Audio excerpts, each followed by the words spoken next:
তো hello guys, কেমন আছো তোমরা সবাই? আশা করি সকলেই ভালো আছো। তো আমি আমার আগের ভিডিওতে বলেছিলাম যে 300 সাবস্ক্রাইব কমপ্লিট হলে কিউএনএ ভিডিও আনবো। তো 300 সাবস্ক্রাইবার্স কমপ্লিট হওয়ার পর আমি ইউটিউব কমিউনিটিতে ও ফেসবুকে পোস্ট করি যে তোমরা আমাকে প্রশ্ন করো, আমি উত্তর দেব। আর এও বলি যে যে কোনো প্রশ্ন করো। চলো দেখি তোমরা কে কি প্রশ্ন করলে। আমার হাতে ফোনটা আছে, চলো দেখা যাক। তো প্রথম প্রশ্ন করলো আমার ভাই যে তোর গার্লফ্রেন্ড কয়টা? তো আমার গার্লফ্রেন্ড একটা, দুইটা, তিনটা, আরে একটাও নাই। देखा आपने लापरवाही का नतीजा। তো আশা করি তুমি তোমার প্রশ্নের উত্তর পেয়ে গেছো। তারপর প্রশ্ন করলো স্টোরিন জয়, বন্ধু তোমার জিএফ কয়টা? আমি তো কইই দিলাম আগে। তারপরে প্রশ্ন করলো তাপস দাস, বিশা তোর জিএফ এর নাম কি? দেখ ভাই, আমার তো কোনো জিএফই নাই, আর যদি জিএফও নাম করে দেবো। তো তারপর প্রশ্ন করলো কার্টুন ফ্যাক্টরি, তোমার বাড়ি কোন জায়গায়? তো আমার বাড়ি ইন্ডিয়ায়, ত্রিপুরায়, অমরপুর, মৈরাক 799101।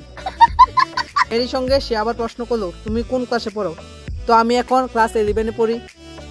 তারপর সেই আবার প্রশ্ন করলো তোমার স্কুলের নাম কি? আমার স্কুলের নাম ডিএটি হাই সেকেন্ডারি স্কুল। দৈত্য অসুর টানাটানি। তারপর প্রশ্ন করলো দা 4K রাইডার, ইউটিউবে ভিডিও বানানোর চিন্তা কিভাবে আসলো? আমি যখন প্রথম ফোন কিনি তখন থেকে আমার ইচ্ছে ছিল ইউটিউবে ভিডিও বানানোর। তারপর আমি আমার বাড়ির পাশের একজন দাদাকে দেখে ইউটিউবে ভিডিও বানাতে ইন্সপায়ার হই। তারপর প্রশ্ন করলো রোস্টার অনুজ, টিভি রকের সঙ্গে কিভাবে দেখা হয়েছিল? তো আমাদের অমরপুরে বৈশাখ মাসে চণ্ডীবাড়ি মাঠে একটি বৈশাখী মেলা হয়, যেখানে টিভি রক এসেছিল কন্টেন্ট ক্রিয়েট করার জন্য। তো এখানে আমার টিভি রকের সঙ্গে দেখা হয়। তারপর কমেন্ট করলো তন্ময় দাস, তোমার একটা গোপন কথা হলো যেটা কাউকে বলোনি। গোপন কথাটা হলো আমি দিনে 43 বার ডুব দিয়েছি। তারপর সেই আবার কোশ্চেন করলো বড় হয়ে কি হতে চাস? বড় হয়ে আমি একজন সাকসেসফুল ইউটিউবার হতে চাই আর মানুষের সেবা করতে চাই।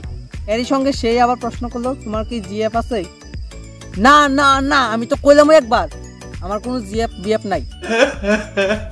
এই সঙ্গে তন্ময় দাস আবার প্রশ্ন করলো অনেক দূরবর্তী তুমি এগিয়ে যাও। তো দেখো দাদা, তোমরা যদি আমার পাশে থাকো তাহলে অবশ্যই আশা করি অনেক দূরবর্তী এগিয়ে যেতে পারবো। তারপর প্রশ্ন করলো ডিএক্স দেবজিৎ, বিয়া কবে করবে? দেখ ভাই, বিয়ার বয়সে তো বিয়া সবাই করবই।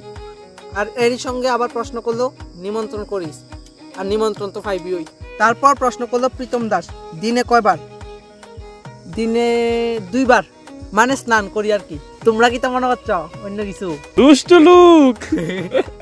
সেই আবার প্রশ্ন করলো কার থেকে ইন্সপায়ার হইয়া ইউটিউব আইছ? তো আমি রোস্টার অনুজ, তন্ময় দাস আরো বিভিন্ন ধরনের ইউটিউবারের থেকে ইন্সপায়ার হইয়া ইউটিউব আইছি। তোর ড্রিম কি? আমার ড্রিম আগে কইয়া দিছি। তারপর প্রশ্ন করলো মরণ রয়, তুই 500 সাবস্ক্রাইব হইলে স্পেশাল ভাবে কি ভিডিও বানাবি? তো আমার যদি 500 সাবস্ক্রাইব কমপ্লিট হয়, আমি যেহেতু ব্লগ ভিডিও বানাই তার মানে ব্লগ ভিডিও বানাবো। যদি 500 সাবস্ক্রাইব কমপ্লিট হয়ে যায় তাহলে একটি ডিয়ার ভিডিও বানাবো। বাস এটুকুই ছিল আজকের ভিডিওটা যদি ভালো লেগে থাকে একটি করে লাইক, কমেন্ট এন্ড শেয়ার করে দিও। চ্যানেলে নতুন এসে থাকলে এটাকে সাবস্ক্রাইব করে বেল নোটিফিকেশনটাকে অলে সেট করে দেবে।